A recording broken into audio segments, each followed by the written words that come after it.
まずは、エリック・フロムという人物が考えたこと、そして彼の代表作である、自由からの逃走という本についてお話ししましょう。人間にとっての自由とは何か、そして、なぜ自由であるはずなのに不安を感じ、誰かに従いたくなってしまうのか。歴史の流れから現代のデジタル社会までを追いながら、愛と自立について紐解いていきます。ずっと昔、中世の時代の人々は、教会や領主という強い権力の下で生きていました。自分自身の考えよりも、集団のルールや秩序に従うことが当たり前だった時代です。そこでは、自分という存在は、誰かとの結びつきの中にしかありませんでした。しかし、ルネサンスが訪れ、宗教改革が起こると状況が変わります。神様を信じることは、教会を通さず、個人の心の中で直接行うものへと変わりました。15世紀末にマルティン・ルターが唱えた考え方は、個人が自分の救いを自分で選ぶという、新しい精神な自由を象徴していました。けれど、この自由は同時に、自分一人で自分の生き方を決めなければならないという、強い不安を連れてきたのです。17世紀になると、都市が発展し、市場経済が広がりました。身分制度が崩れ、市民階級という新しい人々が現れます。アダム・スミスが説いた、見えざる手という考え方は、個人が自分の利益を追い求めることが、結果として社会全体の豊かさにつながるという明るい未来を示しました。しかし、ここで矛盾が生まれます。経済に自立できるチャンスを得た一方で、人々は市場という正体の見えない大きな仕組みに飲み込まれました。激しい競争と先が見えない不安の中で、孤独感だけが深まっていったのです。そして18世紀後半から19世紀、産業革命が起こります。人々は村を離れ、急いで都市へと集まりました。蒸気機関などの機械が導入され、仕事のやり方は手作りから大規模な工場へと変わります。労働者は巨大な機械の一部、いわば歯車のような存在になりました。家族や地域のつながりは消え、時計に縛られた厳しい労働が日常になります。人々は自分はなんて無力な存在なのだろうという強い疎外感に襲われました。さらに、富が一部の資本家に集中し、格差が広がります。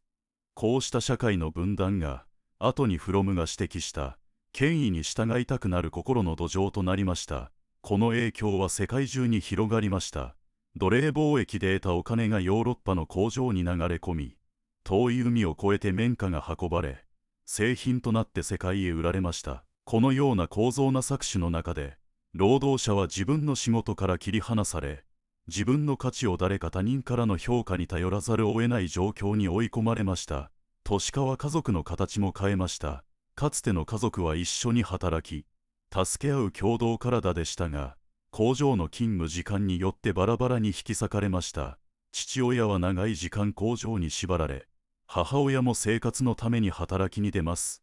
家で過ごす時間は極端に短くなり、親子の絆は弱まりました。個人は、ますます孤独な存在になっていったのです。しかし、同じ苦しみを持つ労働者たちは、次第に手を取り合い始めました。労働条件を良くしようという運動が起こり、労働組合や社会主義という考え方が広がります。この新しい連帯は、孤独と不安に立ち向かうための盾となり、集団としての自分を取り戻そうとする動きとなりました。ここでわかるのは、自由とは単に縛られていないことではなく、自分自身の心で立ち、他者と協力し合うことが不可欠だということです。こうした歴史を踏まえて、フロムは、自由の逆説という考えを提示しました。自由は私たちに選択肢と責任を与えてくれます。しかし、選ぶことの重圧は不安を生みます。その不安から逃れたいと思うとき、人は強い権力に従ったり、周りに合わせたりしようとするのです。近代の競争社会は、孤独と不安を強め、結果として権威主義な性格や、何かを壊したいという衝動を引き起こすとフロムは論じました。さて、視点を現代のデジタル時代に移してみましょう。今の私たちは、ソーシャルメディアの中で、いいねの数やフォロワー数で自分の価値を測ろうとしています。これは、フロムが言った、オートマトンコンフォーミティ、つまり、自分らしさを演じながら、実際には子としての自覚を失い、周りに合わせてしまう心理状態にとても似ています。技術の発展で、認められたいという欲求はさらに強まりました。私たちは、アルゴリズムという見えないルールに、無意識に従わされているのかもしれません。さらに、今のデジタル環境は、ドーパミン国家と呼ばれるほど、簡単に快感を得られる仕組みになっています。通知やいいねといった即時な報酬は、脳を刺激し、自分の意思で判断する力を弱めてしまいます。また、自分に似た意見ばかりが集まるエコーチェンバー現象により、異なる考えを持つ人との接触が減りました。これにより、批判に考える力や相手を許容する心が失われ、民主主義が危機にさらされています。デジタル消費文化は、少ない努力で満足を得られる仕組みを提供しています。これは、形式には自由に見えても、実際にはアルゴリズムや戦略に導かれているだけで、本当の意味での自律性を失っている状態です。こうした環境では、自分には何も変える力がないという無力感が広がり、結果として強いリーダーに頼ろうとするポピュリズムや権威主義へと傾きやすくなります。これは、フロムがナチズムの台頭を分析した時の全体主義の真理な起源と非常によく似た構造です。では、どうすれば本当の自由、つまり積極自由を手に入れられるのでしょうか。それは、単に縛りから逃れることではなく、自分の本質に気づき、創造な活動を通じて世界と結びつくことです。フロムは、自立することと創造的な愛、この二つが合わさることで実現すると説きました。創造的な愛とは、相手を支配しようとせず、その存在をそのまま尊重し、個としてのつながりを育む姿勢のことです。ある研究では、周りに合わせようとする同調圧力が強まると、社会が不安定になり、たとえ自分の道徳に反していても、多数派の意見を支持してしまう可能性が示されています。これは、フロムが警告した自動同調を乗り越えることが、本当の自由のために不可欠であることを裏付けています。また、嫉妬や競争が社会を分断し、少数の支配者が権力を握る様子は、フロムが分析した権威主義な性格の土台と重なります。ゲーム理論などで示される権力の集中は、フロムの全体主義への洞察と呼応しています。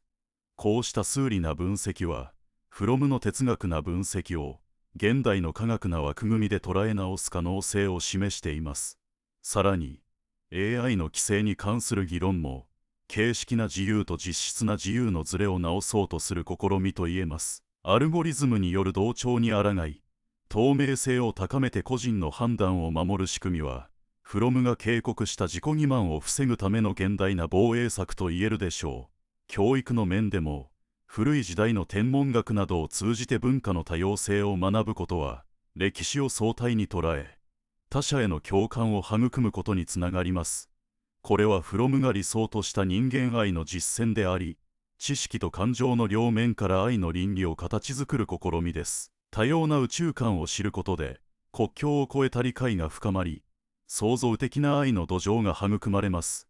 このように、現代の同調や競争、分断といったテーマは、フロムが指摘した自由の逆説や権威への逃避、自動同調の現代版であると言えます。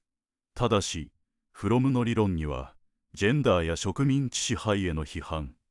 多文化主義への対応といった視点が不足しているという限界もあります。そのため、これらの点については別の文献などを通じて、改めて評価する必要があります。今後の課題としては、3つの方向性が考えられます。1つ目は、デジタルプラットフォーム上の同調圧力を数値化し、その仕組みを詳しく解明すること。2つ目は、AI 規制などの制度設計を通じて、個人の自立な判断を守る枠組みを作ること。3つ目は、教育の中に創造的な愛と多様性の理解を取り入れ、若者が自分らしさと共感力を同時に育てられる環境を整えることです。最後に、フロムの言葉を思い出してください。私たちは選択から逃れることはできない。そして、その選択こそが、私たち自身を定義する一人一人が自由に伴う不安に向き合い、本当の自由を実現するための行動を選び取ることが求められています。時代は変わっても、自由と責任、愛と自立というテーマは変わりません。このお話が自分自身の内面と社会を見つめ直し、より自立で愛に満ちた生き方を考えるきっかけになれば幸いです。この締めくくりとして、フロムの思想を現代の課題に結びつける3段階のアプローチを提案します。まず第1段階は、個人の内面な自由と外部の構造がどう影響し合っているかを可視化することです。精神分析の記録と社会統計データを組み合わせたモデルを作り、個人の不安がどのように社会の同調圧力と結びつくのかを時間の流れに沿って追跡します。例えば、戦後の復興期における都市部で、急激な経済の成長と家が足りないという切実な問題、これらが若者の仕事選びにどんな影響を与えたのか、インタビューや労働市場のデータから分析すると、フロムが言っていた選択することの重荷が具体にどのような形で現れたのかが見えてきます。次に取り組むべきは制度の設計です。フロムが警告した権威主義な性格とは、自分の意思で決めることを諦め、外にある権威に頼ってしまうことで現れます。ですから、公共の政策は、自分自身の判断を支える環境づくりを一番大切にすべきです。具体には、情報の公開を徹底し、コンピューターの計算手順であるアルゴリズムの説明責任を法律で決めます。これにより、市民がデジタル上の情報がどこから来て、どんな意図があるのかを簡単に確認できる仕組みを導入します。また、地方自治体で住民が直接予算の使い道を決める参加型の仕組みを広げます。住民が実際に政策決定に関わる経験を通じて、自分には状況を変える力があるという感覚を育てます。そうすることで、形だけの自由ではなく、本当の意味での自立へと変え、極端な考えに流される傾向を和らげることができるでしょう。3つ目の段階は、教育への取り入れです。フロムが唱えた創造な愛とは、単に相手に共感することではなく、批判に考える力と倫理な行動を組み合わせることを意味します。そのため、学校教育では、歴史な事例を比べて検証し、自分と他者の関係を作り直す実践なワークショップを取り入れる必要があります。例えば、ナチスが台頭した時代のドイツ社会と、最近の極右運動が起きたヨーロッパの国々を比較研究します。集団に合わせようとする気持ちが、どのように個人の道徳な判断を消し去ってしまうのか、学生自身がそれをシミュレーションし、対話を重ねることで、難しい概念を身体な感覚として身につけます。以上の3つの段階は、互いに補い合うことで、フロムが描いた積極な自由を実現するための具体な道しるべとなります。次に、それぞれの段階で予想される壁と、それを乗り越える方法について詳しくお話しします。第1段階の壁は、データをまとめる技術な難しさと、倫理な制限です。心の分析に関する記録は、非常にプライベートな情報を含んでいます。そのため、誰のものかわからないようにする匿名化や、同意を得るための手順を厳格に設計しなければなりません。また、統計データと結びつける際は、個人を特定できる情報を除き、再び特定されるリスクを常に評価し続ける必要があります。これをクリアするには、異なる分野の専門家チームを組み、倫理委員会の監督の下で、まずは小規模な試験研究を行うことが有効です。第2段階の壁は、既得権益を持つ人たちの抵抗と、制度改革の遅れです。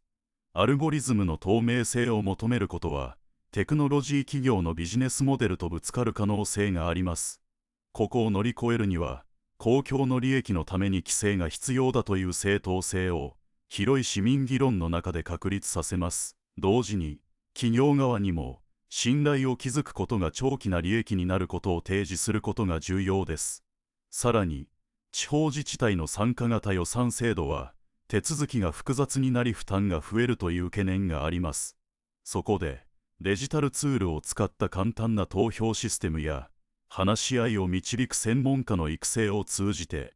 運営コストを抑えながら参加率を高める工夫が求められます。第3段階の壁は、教育現場での先生方の指導力不足と、カリキュラムの硬直化です。歴史な比較や倫理な対話をうまく導くには、先生自身がフロムの思想とその批判な解釈に精通している必要があります。そのため、大学院レベルの研修プログラムを設け、心理学、哲学、歴史学の専門家が共同で教材を作る体制を整えることが欠かせません。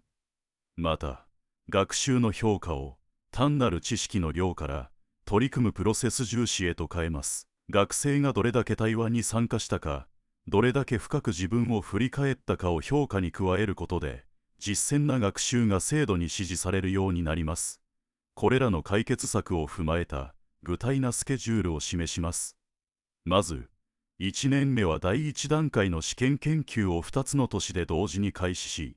データの収集と倫理審査の手順を確立します。2年目以降は、そこデータ知見をもとに、第2段階の制度提言書を作成し、国会や地方議会に提出します。合わせて、第3段階の先生向け研修プログラムを全国の主要大学と連携して実施し、翌年からは一部の高校で試験に新しいカリキュラムを導入します。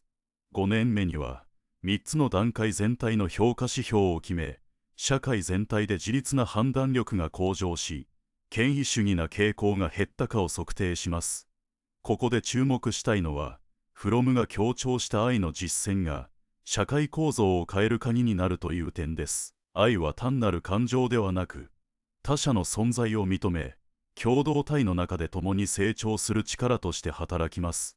したがって、公共の場においても、愛の倫理を形にする場所を作ることが求められます。具体例としては、地域のコミュニティセンターでの対話サロンや、異文化交流イベントなどを通じて、参加者が自分の価値観を語り合い、相手の立場を理解するプロセスを制度化します。こうした場所は、個人が孤独感を乗り越え、共同体への帰属意識を取り戻すための安全な基地となり、結果として周囲に自動に合わせてしまうことへの抵抗力を高めます。さらに、フロムが指摘した破壊な衝動の社会背景を検証するため、歴史な事例として、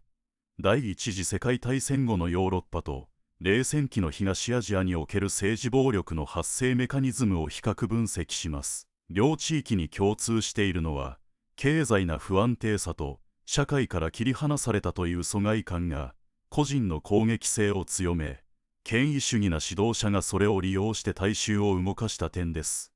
このパターンは現代のネット上でのヘイトスピーチやデジタル暴力にも似ています。アルゴリズムが感情な刺激を強めることで破壊な行動への誘い師が作られます。したがってデジタルプラットフォームに感情をフィルタリングする機能を導入し、ユーザー教育によって感情を扱う能力を高めることが破壊な衝動を抑えることにつながると考えられます。次に、個人主義と不安の関係について、近代以降の哲学の流れと心理学の研究を横断に検討します。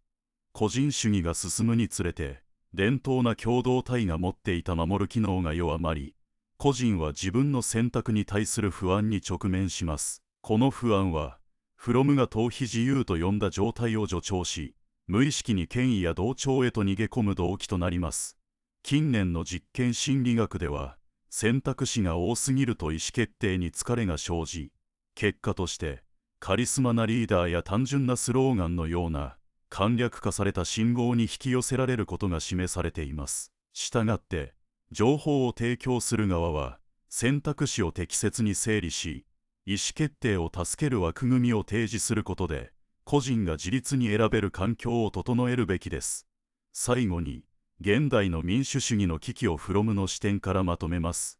民主主義は、多数決という形式な手続きを通じて自由を保障しますが、実際には市民が自らの価値を再確認し、公共の利益を追求する意思がなければ、形だけのものになります。フロムが警鐘を鳴らした児童同調の広がりは、選挙の投票率の低下や政治な無関心として現れています。これを打破するには、公共の議論の場を多層に設け、個人が自分の経験と感情を共有できる対話な公共圏を再構築することが不可欠です。具体には、オンラインとオフラインを融合させた市民フォーラムや、地域ごとの制作シミュレーションゲームを通じて、自分の選択が社会にどんな影響を及ぼすかを体感できる仕組みを導入します。こうした実践は、形だけの自由と本当の自由のズレを埋め、積極な自由の土壌を豊かにすることにつながります。まとめると、フロムの理論は単なる批判な哲学にとどまらず、心の仕組みと社会構造を結びつけた包括な枠組みとして、現代の諸問題に対する実践な指針を与えてくれます。本講義で提示した3段階のアプローチと具体施策は、個人の内なる自由と外側の制度をまとめて改善する道筋を示すものです。私たち一人一人が自分の選択に向き合い、他者との創造な愛を育む努力を続ける限り、自由と責任が調和した社会は実現可能です。今後の研究と実践においては、フロムの洞察を踏まえた新たな理論の展開と、実際の検証を同時に進めることが求められます。皆さんが本日の議論をきっかけに、自分と社会の関係性を考え直し、具体な行動に移すことを期待しています。皆さんが本日の議論を起点に、自己と社会の関係性を再考し、具体な行動へと移すことを期待しています。ここからは、フロムの思想をさらに深掘りし、具体な歴史事例と現代な課題を交差させながら、実践なロードマップを描き出します。まず、第一次世界大戦直後のドイツにおけるナチスの台頭を、フロムな視点から再検証します。当時の失業率の急増とインフレーションは、個人の不安感を極限まで高めました。この不安は逃避自由の典型な例であり、群衆は指導者が提示する単純化された国家観に安心感を見出しました。特に、ヒトラーが演説で用いた民族共同体という概念は、フロムが指摘した愛の実践の欠如を象徴しています。愛が排除され、他者が敵として知るべにされた結果、破壊な衝動が制度な暴力へと変わったのです。この歴史な教訓は、現代のデジタル空間におけるエコーチェンバー現象と驚くほど似ています。アルゴリズムが似た意見を強め、異なる意見を排除することで、個人は自分の価値観が絶対に正しいと錯覚しやすくなります。したがって、プラットフォームの運営者は多様性フィルターを組み込み、意図に対立する視点を提示する仕組みを構築すべきです。次に、冷戦期の東アジア、特に韓国とベトナムにおける権威主義な統治の真理な根源を比較します。両国とも、急速な産業化と都市化が伝統な家族構造を崩壊させ、個人は孤立感と将来への不安に苛まれました。その結果、国家が提供する集団な安全というイメージが、強い支配を正当化する土台となり、個人が自発に権威に従う傾向が現れました。ここで注目すべきは、教育制度における服従な学習の浸透です。暗記中心のカリキュラムは批判に考える力を妨げ、結果として自動な同調が当たり前になります。フロムの提唱した積極な自由を育むためには、問題解決型の学習やディベート教育を必須とし、学生が自分の疑問を公共の議論に持ち込む機会を制度に保障する必要があります。さらに、現代日本国内における過労死や働き方改革の議論を通じて、フロムが警告した凄惨な自由の欠如を具体化します。長時間労働は個人の創造な活動を抑え込み、自己実現の機会を奪います。この状態は、自分の価値を外部の評価に依存させる外自由の罠に陥らせ、結果として精神な疲れと攻撃な衝動を引き起こします。企業は、成果主義の評価基準を柔軟にし、チーム内での助け合いと共感なコミュニケーションを評価に加えることで、個人が自立に働く環境を整えるべきです。また、労働組合と行政が協力し、週4日制やテレワークの普及を法律で支援することで、時間な余裕を確保し、個人が自分探しや地域の交流に参加できる余地を作ります。教育現場に戻り、フロムの愛の実践を形にする具体策として、学校の中に共感ラボを設置する試みを紹介します。このラボでは、感情カードやロールプレイングを用いて、生徒同士が相手の感情を言葉にし、共鳴する練習を続けていくことで、私たちは自分の成長の軌跡と、それが周りの人にどんな影響を与えているのかを定期に振り返ることができます。この振り返りを通して、自分を大切に思う気持ちと、他人を尊重する気持ちがお互いに高め合っていきます。実際にこの取り組みを行ったラボの参加者たちは、人との関わりの中で感じるストレスに強くなっていきました。また、クラスの中でいじめが起こる割合も減っていったのです。これは、フロムが話す、成熟した愛という考え方が、個人だけでなく、集団全体の雰囲気を変えていく可能性を示しています。次に、この考えを社会に広げていくための政策について考えてみましょう。例えば、市や町が主導する、住民が参加する予算の決め方という取り組みがあります。住民が直接お金の使い道を考え、投票で決めていくのです。こうすることで、一人一人が公共の利益のために、自ら進んで関わっていく機会が生まれます。このプロセスに、フロムの考え方を取り入れた評価の指標を加えます。自分で決められた度合い、お互いに助け合っている度合い、新しいことを生み出す貢献度、などです。こうすることで、単にお金の効率だけでなく、心の充実感や社会のつながりの強さも図ることができるのです。北欧の一部の自治体でこの方法を試したところ、住民の満足度が上がり、同時に地域の経済も活性化されたという報告があります。そして、未来に向けた研究のテーマとして、AI とフロムの心理学を組み合わせるというアイデアがあります。AI が個人に合わせたフィードバックを提供することで、選ぶことに疲れてしまうという問題を軽くし、自分の意思決定をより深く理解する手助けになるかもしれません。ただし、AI が価値判断を勝手にしてしまわないように、その仕組みを透明にし、責任を明確にするルールが必要です。具体には、AI が提示する選択肢ごとに、自由度の指数と社会への影響度を表示します。こうすることで、利用者は自分の選択が社会全体にどんな意味を持つのかをすぐに理解できるようになります。このような技術の支援は、フロムが理想とした積極な自由を実現するための大切な一歩となるでしょう。これらの多層な取り組みは、個人の内面な自由と外部の制度な枠組みを同時に変えていくことを目指しています。歴史から学んだ教訓と、今の時代の課題を照らし合わせながら、教育、労働、政治、テクノロジーのそれぞれの分野で具体な策を進めていけば、フロムが予想した自動な同調の危機を乗り越えることができるはずです。私たち一人一人が自分の不安と向き合い、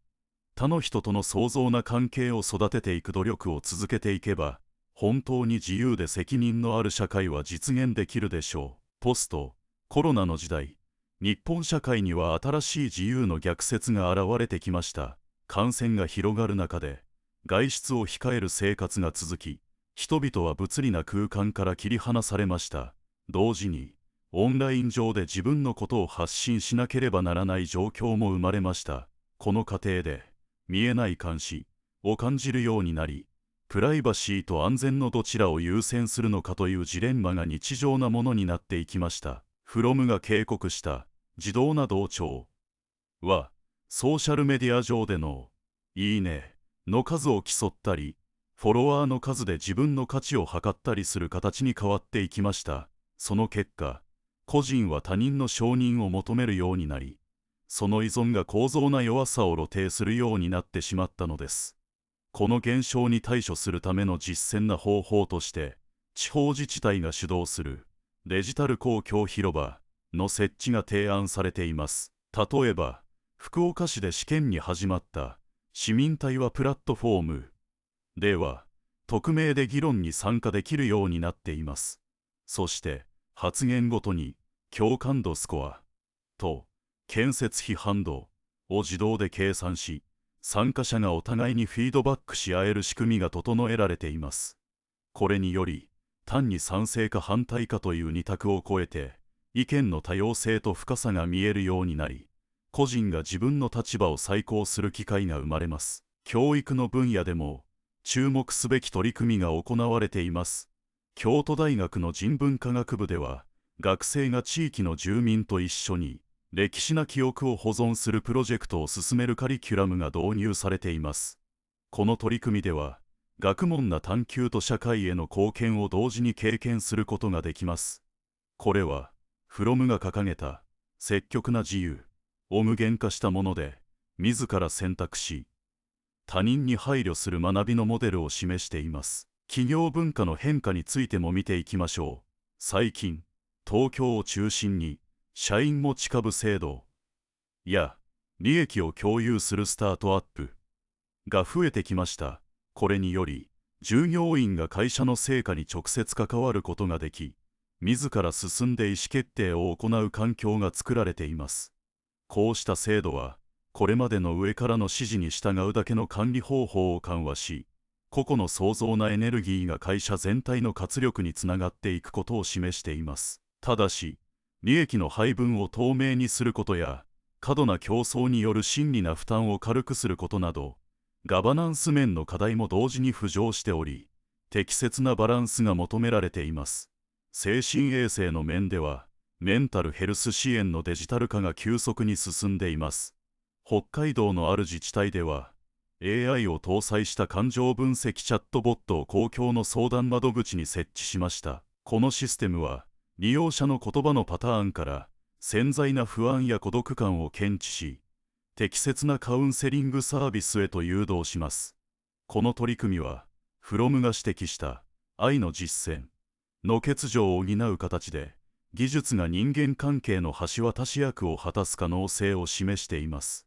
未来に向けた社会を築いていくための長期なビジョンとして、共生経済圏という概念が提唱されています。これは、地域の資源を循環させて利用し、デジタルプラットフォームで需要と供給をマッチングさせることで、個人が自分のスキルや時間を柔軟に提供し合うことができる枠組みです。具体には、農村部でのシェアリング型の農作業ネットワークや、都市部での時間貸し型スキル交換サービスなどが挙げられます。これらは、個人が自己実現の欲求を満たすと同時に、他者への貢献感を得ることで、フロムが理想とした成熟した愛と積極な自由の相互作用を社会レベルで具現化する試みと言えるでしょう。以上の多面な施策は、個人の内な自由と外な制度の両方を動かすことで、現代日本が直面する孤立、権威主義、自動な同調という3つの危機を包括に克服する道筋を提供します。私たち一人一人が自分の不安と向き合い、他の人との創造な連帯を育てていく努力を継続していけば、本当に自由で責任のある社会は、遠い未来の夢ではなく、今この瞬間から始まる現実へと変わっていくはずです。